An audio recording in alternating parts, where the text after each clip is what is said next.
Thank you, Polly. Good afternoon. It's fast approaching 8 minutes after 5 o'clock. This is GB News. We are the People's Channel. I'm Nana Akwe. So finally, it seems our politicians who were elected by us, remember us, the people, are finally listening to what we have to say.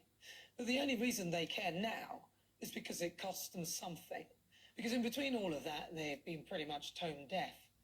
With an election on the horizon, though, the so-called surefire winners, the Labour Party, who have sat back and watched the Tories eat themselves from the inside out, haven't had to do very much at all. They, like us, have been voyeurs as the Tories had an 80-seat majority, have provided themselves with their very own internal opposition and squandered their lead. The Tories didn't need to get the Labour Party's agreement on any policies, really. It would be laughable if it wasn't at our expense.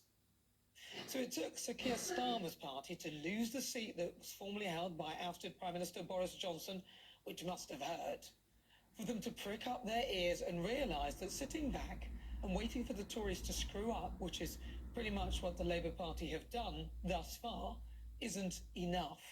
Not listening to your electorate will cost you, as Sadiq Khan, who's attempted to bulldoze forward, discovered with his ULEZ extension, which seemed unstoppable until now. The Tory party are smelling blood, and for once, it's not their own. Former Business Secretary Jacob Rees-Mogg said the lesson from the North London result is that there are things that we can change that will electorally be successful, and he urged ministers to stop burdening the public and businesses with extra green charges.